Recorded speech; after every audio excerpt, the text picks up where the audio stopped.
Now let's see in a IPS what are the various components that you have in an IPS. So if you see like a firms, okay, there are like let's say Morgan Stanley Wealth Management or RBS Wealth Management. They have they have a standard format, their own format for IPS.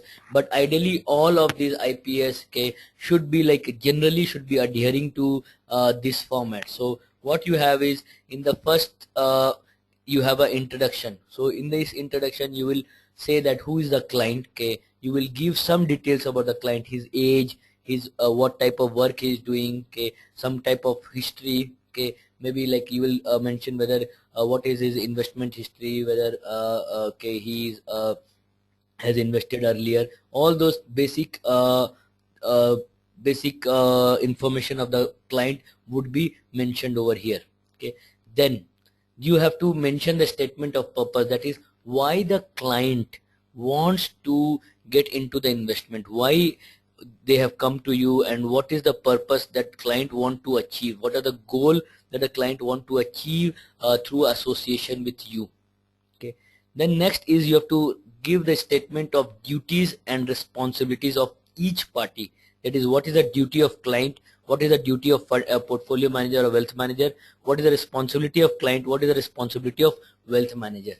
Okay, so it should be like be as objective as possible, so that there is no scope of any ambiguity over here, because like later people have a tendency to come back and say that this was not my duty, and like you are waiting for me to do this, it is not acceptable. Make sure that you properly write, has to be like in clear language, it should not be like any ambiguous language, so that any layman can also understand whatever is being written in the IPS. Okay, then you have a process. Okay, what are the procedure that would be adopted when IPS is being, or when the client's portfolio is being executed. So whatever the process your firm is following, you have to mention over here. So whatever the procedure you have, you should mention. Okay, then what are the investment objective. Okay, so what will happen is the clients will have some investment objective. Okay, so objective can be like in terms of the return requirement. So the clients will have that my objective is to generate 15% return every year. So you can mention that, okay, this is the objective. Okay, so you can have objectives, will see it can be in terms of return objective, it can be in terms of risk objective. Okay, but the idea is that you ensure that you put the objectives of the client over here. Okay, maybe objectives, or you can also have some goals of the client. Okay, so goals can be, okay, I want to get my daughter married in another 15 years, so I should have sufficient money for her marriage. Okay, so such type of objectives can also be mentioned by the clients. Okay, then once you have these objectives, what happens is people will have thousand of objectives. So people will have an objective of I want a return of 1000%. I will have a return of 1000%. Okay, but it is not possible to generate that objective, right? So you have certain constraints which will prohibit you from achieving those type of objectives. So you have to highlight what are the constraints that are there. So we will see that there are some constraints, like what are constraints will be like liquidity constraint, there will be tax constraints.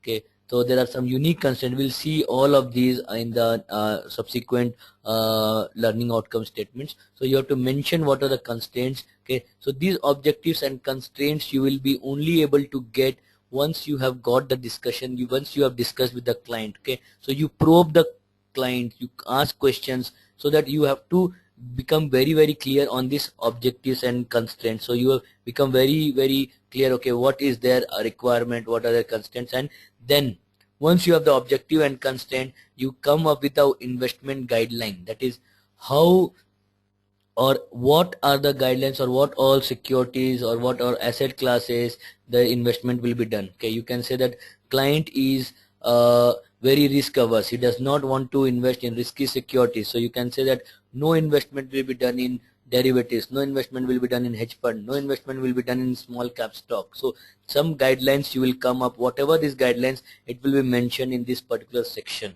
Okay, then evaluation and review. So you will have how the evaluation, so you will have metrics on what constrained portfolio evaluation. So you will have like, okay, portfolio will be evaluated on these parameters, okay, and portfolio will be reviewed on, maybe you can be as specific as these dates we will review, or you can put, okay, monthly will be reviewing the portfolio. So whatever the evaluation and the review criteria you will be mentioning over here, okay. And